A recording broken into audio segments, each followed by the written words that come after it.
오늘 우리에게 주시는 하나님 말씀 출애굽기 1장 13절부터 17절 말씀입니다. 자, 다 찾으신 줄 압니다. 우리 한 목소리로 합독하시면서 천천히 말씀 같이 받습니다. 이스라엘 자손에게 일을 엄하게 시켜 어려운 노동으로 그들의 생활을 괴롭게 하니 곧 흙 이기기와 벽돌 굽기와 농사의 여러 가지 일이라. 그 시키는 일이 모두 엄하였더라. 애굽 왕이 히브리 산파 시프라라 하는 사람과 부하라는 사람에게 말하여 이르되 너희는 히브리 여인을 위하여 해산을 도울 때 그 자리를 살펴서 아들이거든 그를 죽이고 딸이거든 살려두라. 그러나 산파들이 하나님을 두려워하여 애굽 왕의 명령을 어기고 남자 아기들을 살린지라. 아멘. 우리가 지난주부터 앞으로 총 7주를 말씀을 동일한 주제를 가지고 그 안에서 성령의 음성을 듣고 우리가 하나님의 뜻을 발견하는 시간 되어지기를 원합니다. 그래서 우리가 이 말씀을 통해서 하나님의 뜻을 깨닫고 그리고 하나님의 기뻐한 자로 세워진다면 26년이 여러분 삶 속에 놀라운 은혜의 시간이 될 거고 하나님의 축복된 변화된 시간이 될 줄로 믿습니다. 우리가 잘 아는 아리스토텔레스 말이 하나 있죠. 어떤 말이죠? 너 자신을 알라. 근데 사실은 이 말은 아리스토텔레스가 한 말은 아니에요. 그가 사용했던 말이지, 그 말은 원래 아폴론 신전에 들어가는 출입국 문설주에 너 자신을 알라라는 그 말을 아리스토텔레스가 인용한 말이었죠. 신전을 출입하는 사람들이 신을 만나러 오는데 너 자신을 알아야 그 신을 만날 수 있다는 말이에요. 그래서 신 앞에 설 때 내 자신을 바르게 알 때, 정확하게 내가 누군지를 알 때 그 신을 만날 수 있다는 말이죠. 그래서 너 자신을 알라는 이 말은 두 가지의 내용이 담겨 있어요. 하나는 뭐냐? 느낌표고 또 하나는 물음표입니다. 그게 무슨 말이냐면 너는 너 자신을 알고 있니? 너가 어떤 존재라는 것을 또 너 자신을 알아야 돼. 그래야 너가 사람다운 삶을 살 수 있다는 의미가 담겨 있는 거예요. 사람은 자기를 알아야 어떻게 살아야 될지를, 그 삶의 방향과 삶의 내용을 알게 되는 겁니다. 목사는 자신이 목사인 줄 알아야 목사답게 살 수가 있고, 교회의 여러 직분자들은 자기의 직분이 어떤 직분인가를, 내가 하나님께 어떻게 부름받은 걸 알 때 여러분이 멋지게 신앙생활을 할 수가 있어요. 장로가 자신이 장로인지를 알지 못하면 장로가 목사처럼 행동하기도 쉽고 장로가 아닌 사람처럼 행동할 수도 있어요. 성도는 자신이 성도라는 자신의 신분과 정체성을 정확하게 알아야 세상 사람들과 같이 삶을 살지 않고 세상 한복판에서도 하나님의 뜻을 나타내는 하나님의 사람으로 삶을 살아갈 수가 있습니다. 여러분, 병 중에 가장 무서운 병이 무슨 병이라고 하죠? 우리가 병하면 가장 무서운 병을 암이라고 하잖아요. 근데 병 중에 최고의 가장 무서운 병은 암도 아니에요. 치매예요. 치매. 암은 언제 죽을지 모르는 죽음의 순간을 헤아리면서 살아야 되기 때문에 굉장히 불안하고, 또 그 암은 사람들에게 고통을 가중시키기 때문에 하루하루 살아가는 것이, 암 환자가 살아가는 것이 너무너무 힘들어요. 그럼에도 불구하고 병 중에 가장 무서운 병을 우리는 치매라고 손을 꽂습니다. 그 이유는 뭐냐? 고통스러워서가 아니라, 죽음이 두렵기 때문이 아니라, 치매가 걸리면 자기를 잃어버리기 때문에 그래요. 자기를 망각하는 거, 그것이 바로 치매죠. 그래서 치매가 들면 지금까지 살아왔던, 땀 흘리고 수고하고 꿈꾸고 몸부림치며 살아왔던 그 삶이 한순간에 의미가 없어져 버리는 거예요. 어느 목사님이, 아버님이 치매가 왔어요. 90이 되셨는데 목사님은 아버님이 치매 증상이 있는 걸 전혀 몰랐어요. 근데 평상시 행동이 조금은 이상하다고 느꼈어요. 그런데 뭐냐, 나이가 드시니까 저렇게 판단력이 둔해지고 연세가 되니까 조금 그러겠지 생각했는데 병원에 가서 봤더니 치매가 시작됐다는 증상이라고 이야기하더라고요. 근데 가장 큰 문제는 지금까지 살아왔던 자신이 뭘 하며 살아왔는지를 기억하지 못하는 거예요. 그래서 목사님이 이제 사모님이랑 같이 아버님을 찾아뵀는데 아버지 잘 계셨죠? 라고 그랬더니 예 누구십니까? 그러더라는 거예요. 조금 전까지는 손을 들고 오 왔니? 하던 아버지가 아버지 잘 계셔서 하니까 누구세요? 라고 하는 이 말을 듣는 아들이 얼마나 황당하겠어요. 또 평생을 함께 했던 아내를 전혀 기억하지 못하는 거예요. 사랑하는 여러분, 우리가 누구입니까? 우리가 누구죠? 대답이 없네. 다 치매에 걸렸어요? 우리가 누구예요? 내가 누구냐? 하나님의 자녀예요. 이것이 우리의 엄청난 자산인 줄로 믿습니다. 근데 이스라엘 백성이 약속된 그 땅을 향하여 걸어가려는데 결정적인 실수를 했어요. 자신들이 하나님의 거룩한 백성이라는 이 사실을 잊어버리고 애굽의 고센 땅에 거하면서 거기서 안주하려면서 부자되고 성공하고 출세하려는 삶을 그들은 살았던 거예요. 우리가 지난 시간껏 아마 첫째 못 든 분도 계시니까 잠깐 복습할게요. 여러분 왜 복습을 해야 되냐면 여러분이 들었을지라도 한 주 한 주 그 말씀을 되새긴 게 아니라 다 잊어버리고 또 와요. 약속된 땅 가나안을 향하여 걸어가던 야곱의 후손들이 온 땅의 기근을 만났어요. 그러니까 하나님께서 애굽 땅으로 잠시 이주를 해갈 수 있는 은혜를 주셨죠. 그래서 그 땅에 갔더니 요셉이 애굽의 국무총리로 있으면서 왕의 신임과 사랑을 받다 보니까 이 요셉의 공로로 해서 바로 야곱의 후손들을 맞이하는 엘컴 환영합니다 라는 그들을 맞이하면서 고센 땅을 분할해 주었거든요. 여러분 고센 땅은 한마디로 기름진 땅이고 목축하기에 너무너무 좋은 땅이에요. 그러니까 그 고센 땅을 받을 때 바로왕이 뭐냐면 너희는 이 땅에서 마음껏 살아라. 이 땅에서 생업을 하고 이 땅에서 번성하고 이 땅에서 마음 편히 살아라. 여러분 얼마나 고마운 말이에요. 기근 만나서 힘드는데 애굽 땅에서 그렇게 살 수 있는 길을 열어주니까 얼마나 감사해요.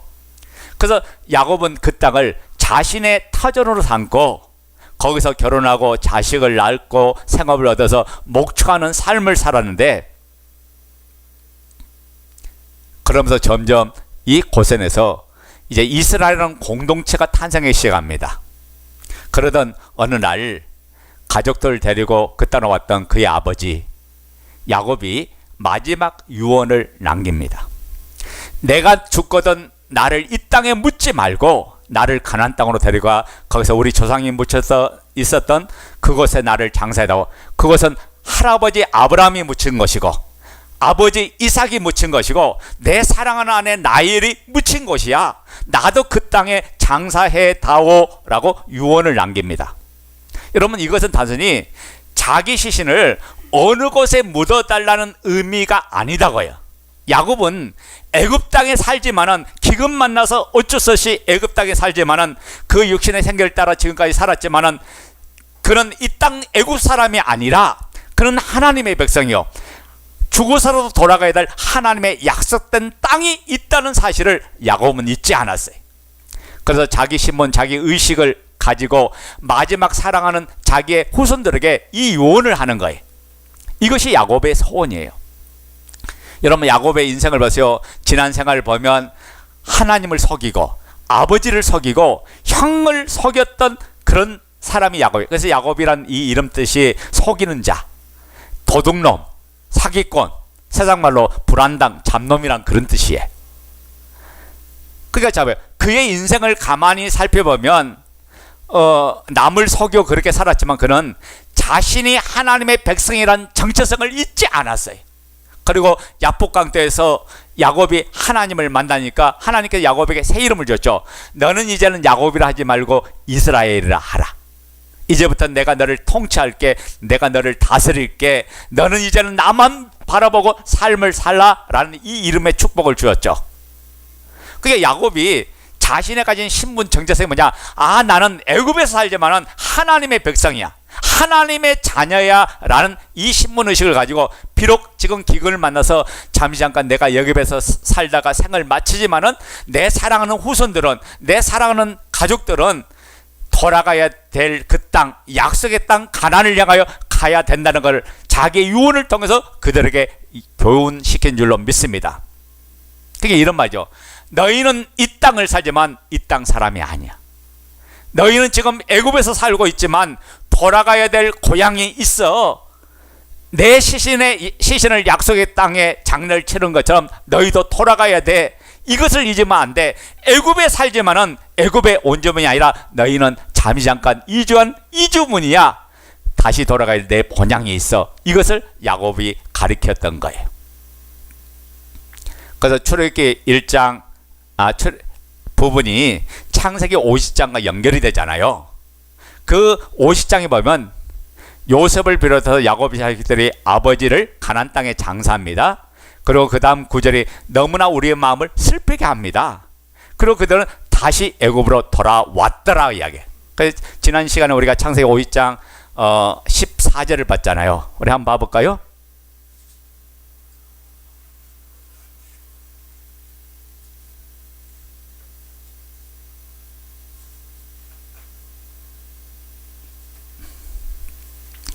자, 50장 14절 읽어요. 시작. 요셉이 아버지를 장사한 후에 자기 형제와 호상꾼과 함께 애굽으로 돌아왔더라. 창세기 50장 14절 말씀하면 요셉이 아버지를 장사한 후에 자기 형제와 호상꾼과 함께 애굽으로 돌아왔더라.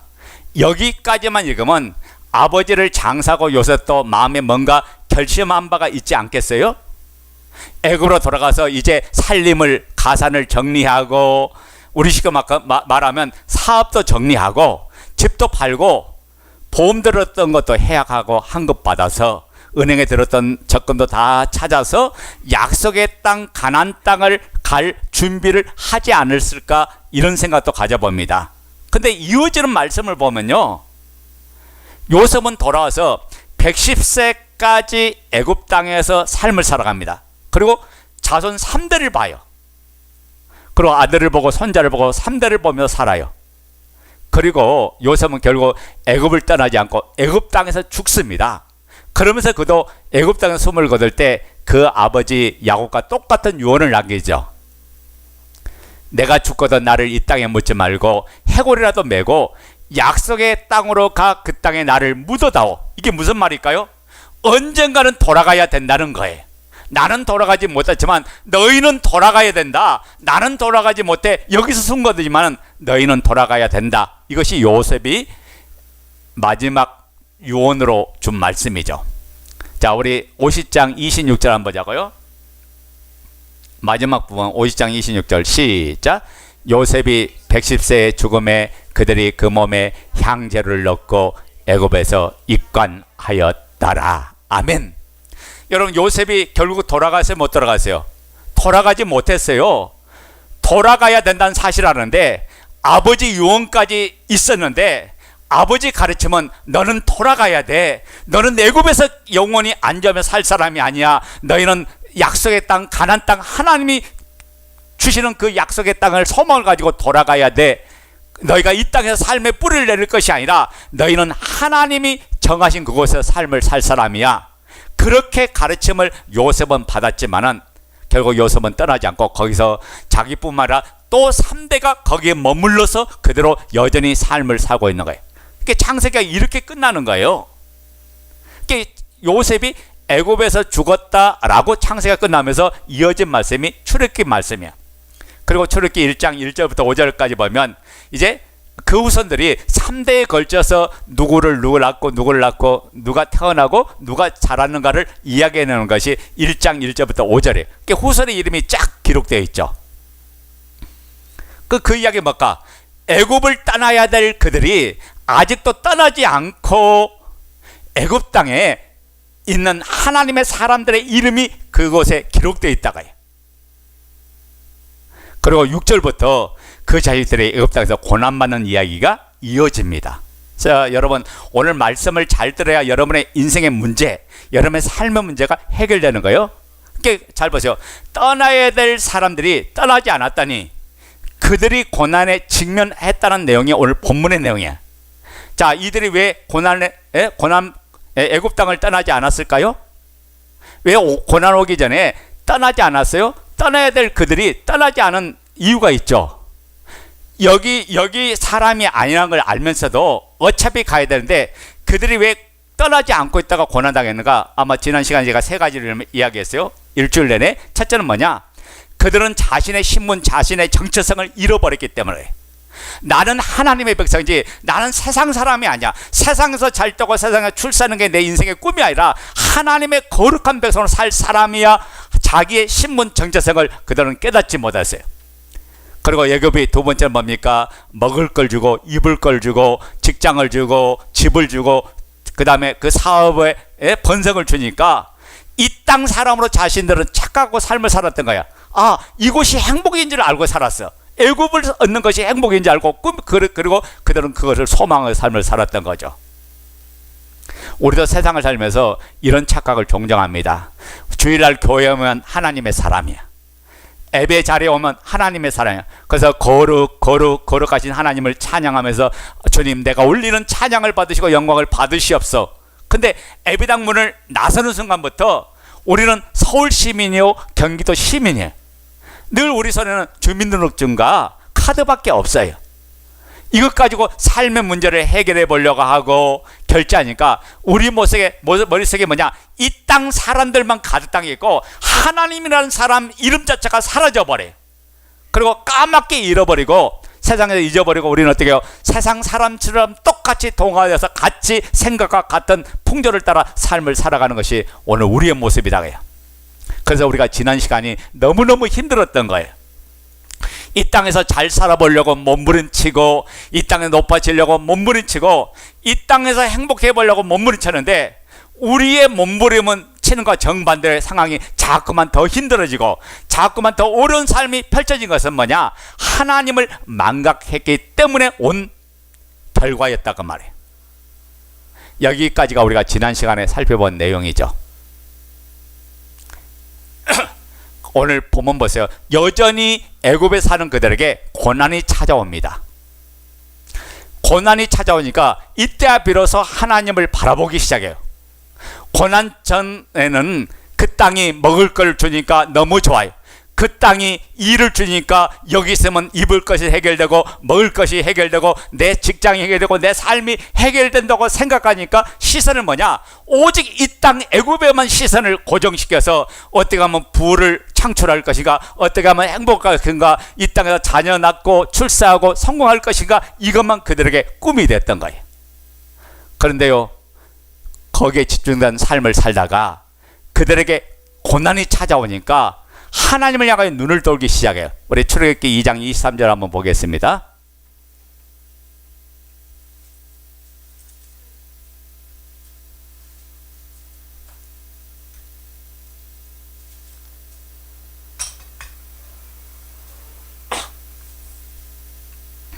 자, 읽어요. 시작. 여러 해 후에 애굽 왕은 죽었고 이스라엘 자손은 고된 노동으로 말미암아 탄식하며 부르짖으니 그 고된 노동으로 말미암아 부르짖는 소리가 하나님께 상달된지라. 자, 이스라엘이 하나님을 찾고 하나님을 부르짖는 그 시점이 언제요? 여러 해 후에 애굽 왕은 죽었고 그랬어요. 이 애굽 왕은 출애굽기 1장 8절 말씀에 보면 요셉을 알지 못한 새 왕, 그 새 왕이 일어나서 애굽을 다스리던데 그가 백성에게 이르되 이 백성이 우리 자손보다 많고 강하니 이들을 우리가 고난과 고통의 자리로 몰아넣자 했던 바로 그 왕이에요. 그러니까 잘 보세요.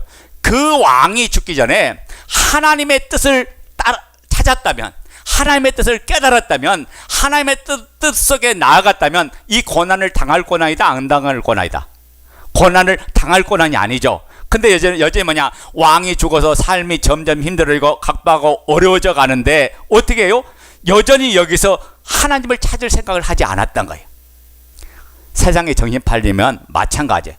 우리는 기도를 마지막 보루라고 생각합니다. 여러분, 기도를 마지막 보루로 생각하는 사람은 가장 어리석은 사람이에요. 우리도 종종 이런 이야기 할 때 있죠. 답이 없을 때 누굴 찾아라? 하나님을 찾아라. 아니에요. 하나님을 빨리 찾아야 돼. 그래야 고통이 짧아지는 거야. 우리의 삶에 문제가 있을 때 왜 인생에 이 문제가 찾아오는지, 내 삶에 이 문제가 찾아오는데 하나님 앞에 무릎을 꿇고 두 손을 번쩍 들고 하나님 깨닫게 해주시고 가르쳐주고 생각나게 해주시고 알려주시라고 하나님 앞에 나가야 된다고요. 근데 우리가 어떻게 합니까? 이것도 해보고 저것도 해보고 이 방법도 해보고 저 방법도 해보고 안 되니까 최후 마지막으로 하나님 앞에 두 손 들고 나아가서 하나님 나 살려달라고 우리 기도하고 있지 않냐요. 여러분 물론 기도 안 한 것보다 낫겠죠. 근데 얻어 터지다가 결국에는 두 손 드는 거 이게 복된 게 아니다가요. 여러분, 그래서 여기서 여러분이 깨달을 게 뭐냐? 왜 우리의 삶 속의 고난은 뭐냐? 하나님이 하나님 백성을 부르는 신호인 줄로 믿습니다. 따라서 합니다. 고통은 하나님의 신호이다. 내 삶에 생각지 않은 일들이 벌어졌어요. 상황이 벌어졌어요. 이 일을 통해서 하나님이 나를 부르시는 목적이 뭔가, 하나님께서 이 일을 통해서 나에게 말씀하는 게 뭔가 깨달을 때 여러분 고통의 길에서 벗어나는 역사가 일어나는 거예요. 오늘 이것을 꼭 머릿속에 기억하시기 바랍니다. 우리는 고난이 오면 어떻게 하든지 이 문제를 해결해 보려고 몸부림쳐요. 하나님은 그 고난의 자리에서 탈출하라고, 그 고난의 자리에서 빠져나오라고, 하나님의 자녀로 돌아오라고 하는데 우리는 여전히 이 땅 안에서 모든 문제를 해결해 보려고 해요. 이 땅 안에서 모든 문제를 풀어보려고 해요. 그 하나님의 자리로 돌아오지 않고, 생각이 돌아오지 않고 여전히 세상적으로 살아가요. 방법이 돌아오지 않고 여전히 하나님의 백성으로 돌아오지 않고 세상의 백성으로 삶을 살아가요. 우리의 삶의 자리가 하나님 백성이 머물러야 될 그 자리로 돌아올 때 그 고난을 통해서 하나님의 음성이 들려지는 역사가 일어날 줄로 믿습니다. 근데 우리는 그 신호를 어떻게 봐요? 우리의 삶의 고통으로 일어날 때 어떻게 받아들이냐면 그 현장에서 해결하는 신호로 받아들이라는 거예요. 받아들이더라는 거예요. 그래서 우리가 기도할 때 어떻게 기도합니까? 아버지, 이 고난 좀 해결해 주세요. 이 문제 좀 해결해 주세요. 지금 먹을 것이 없어요. 지금 내 삶이 너무 각박하고 힘들어요. 지금 너무 육체적으로 고통하고 아프니까 이것 좀 고쳐주옵소서 라는 것이 우리의 기도였다가요. 여러분, 이 기도가 잘한 기도일까요?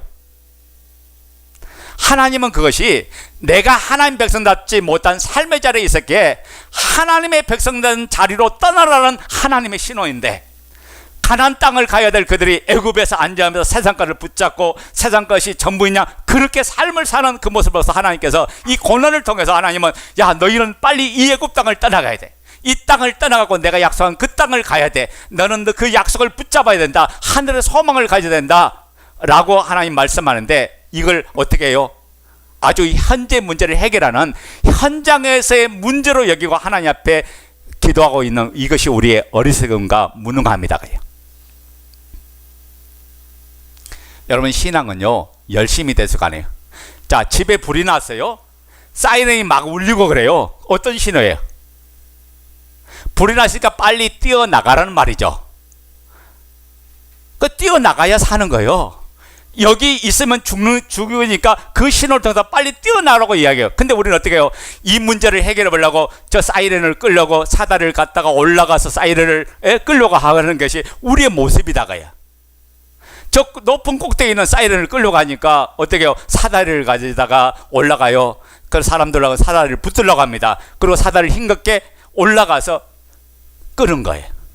우리가 지금 그렇게 살고 있지 않냐고요. 여러분, 여러분의 고난 문제, 이 문제를 해결해 달라고만 하지 말고 왜 이 문제가 찾아오는지, 왜 내 삶 속에 이 고난이 찾아오는지를 이걸 봐야 된다고요. 하나님, 내가 어디로 갈까요? 어느 문으로 뛰쳐나갈까요? 지금 나갈까요? 나가지 말까요? 묻는 게 아니라 하나님, 안 아프게 해주세요. 하나님, 이 문제 해결해 주세요. 그냥 그 자리에 눌러 앉아서 그 문제를 해결하려고 하는 몸부림치는 것이 오늘 우리의 모습이다, 그 말이에요. 여러분, 그러다가 죽는 거예요. 그리고 또 이렇게 기도합니다. 내가 문제 앞에서 40일 작전 기도해요. 20일을 단일 기도해요. 그러다가 100일 작전 기도해요. 그리고 일주일 금식까지 해요. 그러고 나서 하는 말은 그냥, 왜 하나님 내 기도에 응답하지 않습니까? 내가 맨날 며칠을 이렇게 하나님을 찾고 구하는데 하나님 왜 말씀하지 않습니까? 여러분 보세요. 하나님이 이미 응답하셨어. 그 고통 자리에 일어났을 때 하나님은 이미 그게 응답한 거예요. 그 자리를 떠나가라고 이야기하는 거예요. 그 자리를 탈출하라고 이야기하는 건데, 우리는 자꾸 뭐냐, 내 방법을 가지고 내 방법대로 그 응답을 받으려고 해요. 내 당장 눈앞에 오는 현실의 문제만 해결하려고 한다. 그게 아니라 하나님은 그 속에서 우리에게 촉구하는 게 있고 우리에게 들려주는 내용이 있다가요. 넌 하나님의 백성이지 바로의 가랭이 사이에서 너가 안주하면서 거기서 먹을 걸 잊고 얻을 존재가 아니라고 하나님은 이야기하는데, 이게 하나님 응답인데 우리는 뭐예요? 자꾸만 바로의 안에서, 이 세상의 틀 안에서 자꾸 잘 되고 성공하는 것만 붙잡으려고 하니까 이게 문제다. 다 같이 따라합니다. 고난은 하나님이 부르시는 신호이다. 믿으시면 아멘. 자, 그러니까 우리의 삶에 찾아오는 고통은 해산의 때를 알리는 자궁의 수축과도 같아요. 여기 여자분들이 그 대부분인데 알잖아요. 자기가 임신하게 되면 언제 아이가 태어날 걸 알죠. 예? 날짜 계산하잖아요. 이 정도 되면 아이가 태어날 거다. 그러면 그 날짜에 맞춰서 병원 입원합니까? 병원에 입원하면 받아줘요? 아니에요. 언제 오는 거야? 병원에서 뭐라고 해요? 남자들은 잘 모를 수 있어. 언제 오라고 해요? 그렇죠. 산통이 시작되면 병원에 오라고 해요. 달력에 아무리 패션할지라도 그날이 예정날일지라도 그 예정날에 태어나지 않을 때가 많아요. 빨리 태어나기도 하고 늦게 태어나기도 하고. 언제가 기준이냐? 몸 안에 산통이 시작될 때 아이가 태어나는 거야. 그때 병원에 입원해야지. 미리 날짜 됐다고. 왜 지금 날짜가 됐는데 아이가 안 태어나요? 왜 날짜가 됐는데 나 지금 입원해서 아이 낳으려고 하니까 갖다 들어놓고 있을게요 하면 돼요? 안 돼요? 우리의 삶이 그렇다고요. 삶에 닥치는 고통은 우리의 산통과 같습니다. 해산의 때를 알리는, 그래서 자궁이 그때 되면 막 수축이 일어나고 진통이 시작되는 거예요. 우리의 삶에 찾아오는 고통은 산통이에요. 떠나라고 한 이때를 놓치면 고통만 가지고 결국 죽음의 길로 가는 거예요. 지금이 떠날 때라고 신호를 보는데 이 신호를 놓치면 죽는 거예요. 그래서 C.S. 루이스라는 사람이 이런 말을 했어요. 고통은 우리를 부르신 하나님의 학성기다. 이게 엠많은 고통에 우리는 하나님 부르심을 못 들어요. 왜냐? 세상에 미쳐 있다 보니까 하나님께서 계속 말씀하는데 세상에 빠져 있다 보니까 전혀 듣지 못하는 거야. 그래서 이 고통을 심화시키면 그때야 비로소 하는 소리를 듣는 거야. 그래서 시인 정호성이 이런 말을 했어요. 사람은 아쉬움이 찾아와야 절박해야 그 영혼이 눈을 뜨고 숨을 쉰다는 말이 있어요. 여러분, 우리가 절박하고 어려울 때가 돼야 우리 영혼이 눈을 뜨고 우리의 영혼이 그때 숨을 쉬는 거야. 세상에 미쳐 살 때는 육신의 힘만 쓰면 그게 전부인 줄 알아. 육신의 힘만 쓰면 그게 잘 된다 그래. 영혼이 숨을 쉬는지 숨을 쉬지 못하는지 그건 전혀 생각하지 못해요. 여러분, 이 고통의 신호를 통해서 하나님의 음성을 듣기를 바랍니다. 여러분, 이 신호가 우리에게 어떻게 나타납니까? 하나님이 이스라엘 백성들에게 노동의 현장으로 끌려 나와서 흙으로 벽돌을 굳게 하고 그 벽돌을 쌓아서 바로 왕의 국고성을 건축하고 왕궁을 짓게 하는 일에 노동력에 동원했죠. 이게 죽을 만큼 너무 힘들었던 거야. 이스라엘 백성에게. 왜? 자기 생업을 위해 살다가 노예로 불려와서 종살이 하고 노예 생활하면서 육체적인 고통을 주니까 너무 힘든 거야. 근데 이때 이스라엘 백성은 하나님의 신호를 느꼈어요? 못 느꼈어요? 못 느꼈어요. 그러니까 하나님이 그 신호에 볼륨을 올리기 시작하는 거예요. 그게 출애굽기 1장 16절이야.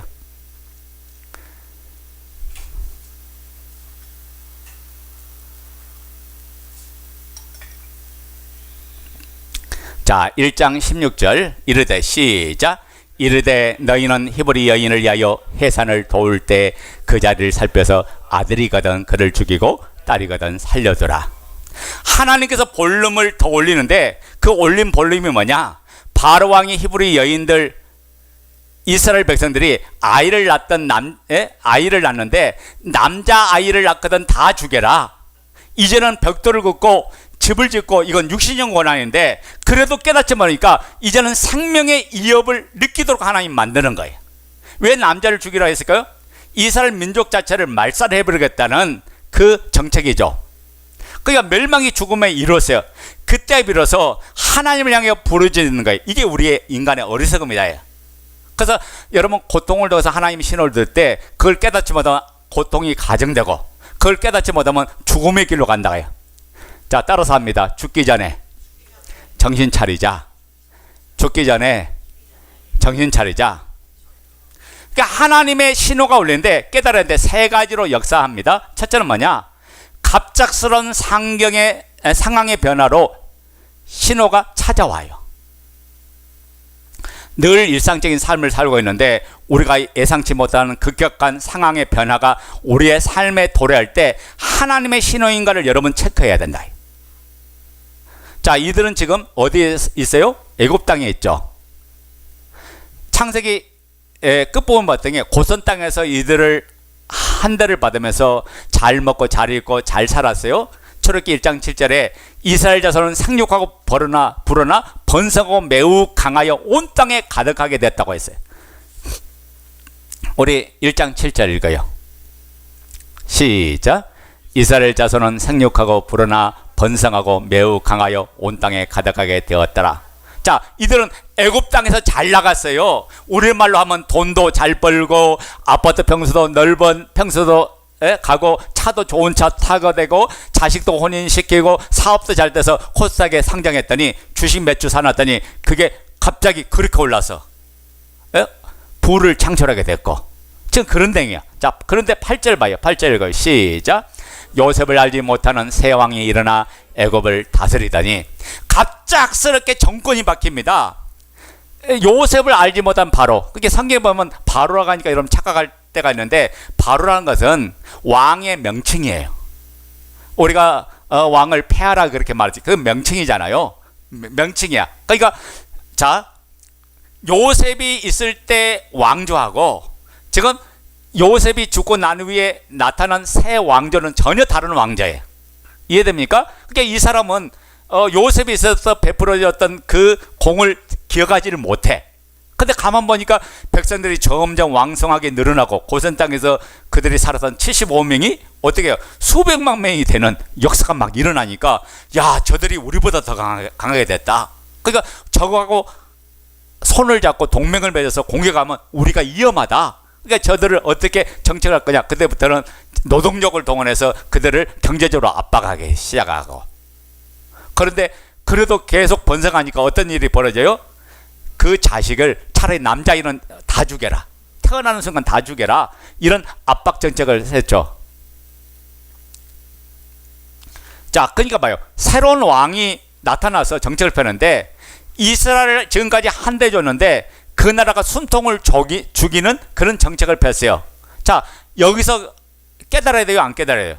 여기서 깨달아요. 이럴 줄 미리 알았더라면 미리 나갔을 건데 새 왕이 오기 전에 미리 나갔을 텐데 그러면 그대로 나가지 않고 이 땅에서 잘 먹고 잘 살고 잘 입는 거. 그러니까 여러분 삶 속에 아무런 문제가 없으니까 신앙생활 열심히 안 해도 하나님과 관계를 원만히 안 해도 여러분 삶에 문제가 없으니까 아, 나는 문제가 없으니까 괜찮아 하는 모습하고 똑같다고요. 그러면서 뭐요? 앞으로 잘 될 거야, 더 희망을 가지면 될 거야, 더 소망을 가지면 될 거야. 이런 상황 속에서 갑자기 변화가 찾아온 거예요. 여러분, 이 상황은 떠나라는 하나님의 신호인 줄로 믿습니다. 그런데도 우리가 이 떠나라는 신호를 못 깨달으면 현실에서 먹을 거 없고 삶의 터전이 지금 여기 있으니까 그래서 떠나지 못하고 있는 거예요. 그래서 말씀은 우리에게 뭐라고 말하는가? 고린도서 10장 12절 한번 보도록 하겠습니다.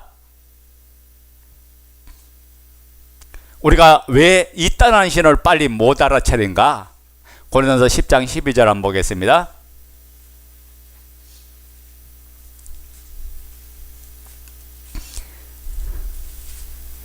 고린도서 10장 12절 읽어요. 시작. 그런즉 선줄로 생각하는 자는 넘어질까 조심하라. 이걸 다른 식으로 좀 더 쉽게 제가 설명할게요. 이 땅에서 삶에 익숙할 때 넘어질까 조심하라, 그 말이에요. 이 땅에 익숙했단 말은 이 땅의 소리에 귀를 많이 들려오고 이 땅의 것만 생각하고 이 땅의 삶에 젖어들고 그러다 보니까 하나님의 소리를 전혀 듣지 못하고 있는 거예요. 세상에 익숙하니까 하는 소리가 전혀 들리지 않죠. 꼭 누가 가냐? 이스라엘 백성과 같다가요. 상황의 변화가 따라왔는데 안 들리는 거예요. 안 보이는 거예요. 하나님이 말씀하는데 전혀 못 듣고 있어요. 그래서 자녀들이 태어날 때 아들들은 다 죽이는 사건이 발생하니까 그때 비로소 소리가 들리기 시작한 거예요. 여러분, 갑자기 상황의 변화가 일어날 때 하나님이 떠나는 소리인 줄 빨리 깨달으시기 바랍니다. 우리가 하나님의 신호에 대해서 보편적인 응답은 뭐냐면 회개예요. 회개. 내가 하나님 백성임을 잊어버리고 내가 머물지 말아야 될 곳에 머물러 있고 내가 마음 뺏기지 말아야 될 곳에 마음 뺏겨서 정신없이 미친놈처럼 삶을 살다가 하나님 앞에 회개하게 되는 그것이 신호에 대한 정상적인 반응이다.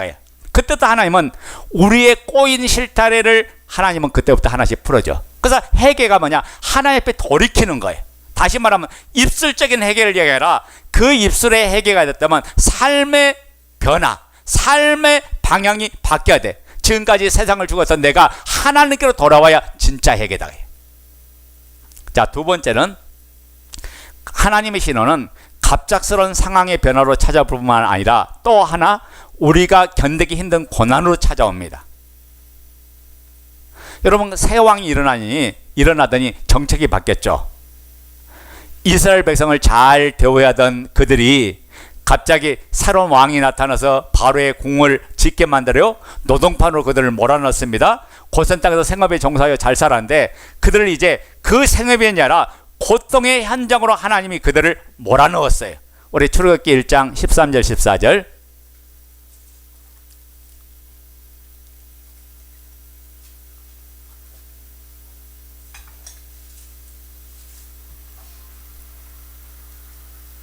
자, 출애굽기 1장 13절 14절 시작. 이스라엘 자손에게 일을 엄하게 시켜 어려운 노동으로 그들의 생활을 괴롭게 하니 곧 흙이기와 벽돌 굽기와 농사의 여러 가지 일이라 그 시키는 일이 모두 엄하였더라. 자, 모든 일을 엄하게, 더 힘들게, 여러 가지 일을 다 고통스럽게, 그런 표현으로 13절 14절 지금 말씀하잖아요.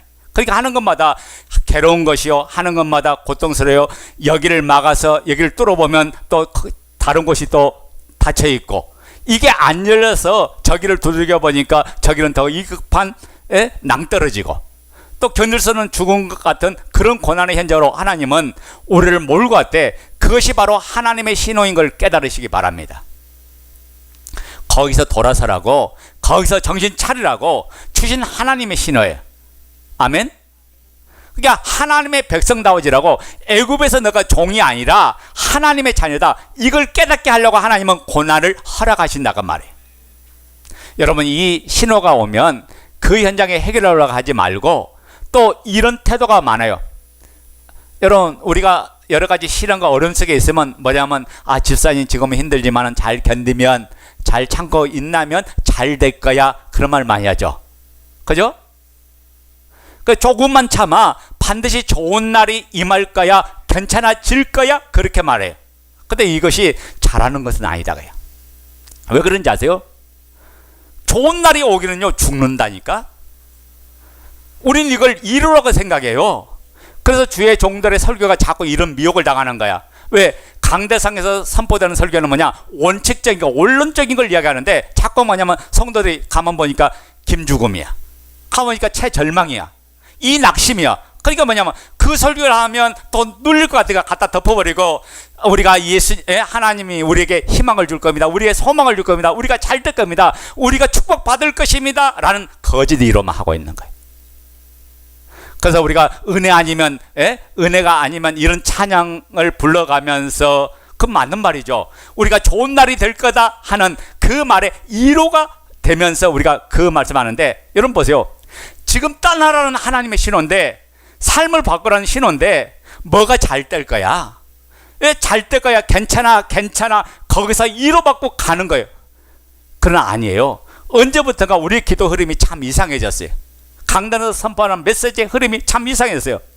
이런 기도를 많이 합니다. 성령님 만져주세요, 기름 부어주옵소서. 그래서 늘 만짐을 당하려고 기름 부음을 받으려고 하고, 그래서 하나님 위로해 주세요, 하나님의 위로에는 나는 방법이 없습니다 라고 반복적으로 하게 돼요.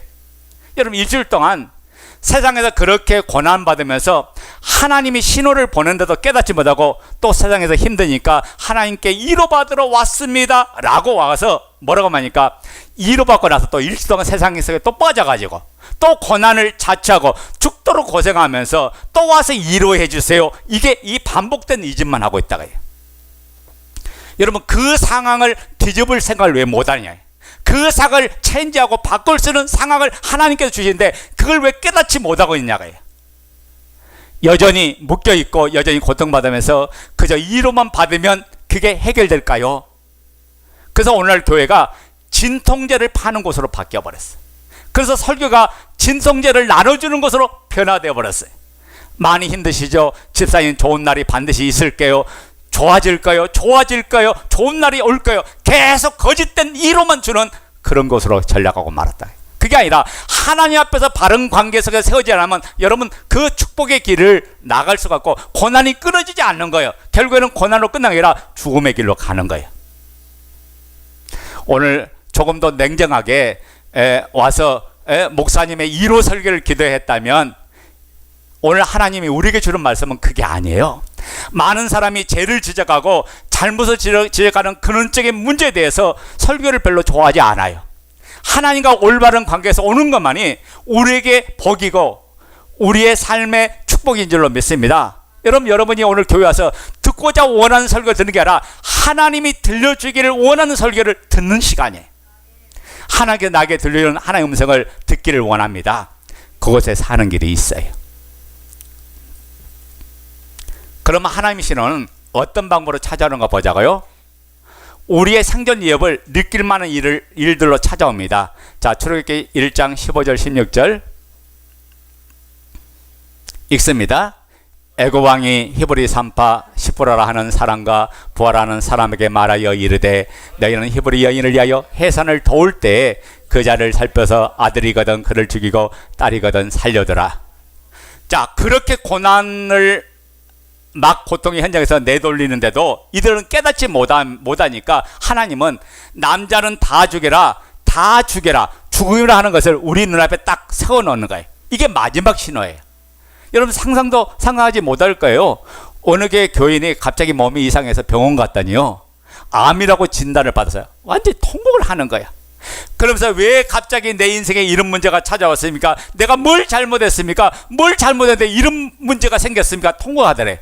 하지만 지금 그렇게 악다구니를 부린다고 해결되는 게 아니고, 하나님 내가 어디로 가야 됩니까? 하나님 내게 지금 뭘 원합니까? 하나님 나에게 말씀한 게 무엇인가? 그것을 깨닫는 시간이 돼야 된다. 그래서 우리의 신앙생활이요, 너무 분주해. 세상 일에 바빠서 진짜 뺏기지 말할 영적인 걸 다 뺏기고 답이 없는 신앙생활을 하고 있다가요. 우리는 늘 신앙을 가지고 있다고 하면서 한각적인 삶을 살아가요. 그러니까 계속 같은 일만 반복되면서 우리의 삶에 어려움이 있는데 그 문제를 해결하려고 하지 않는다고요.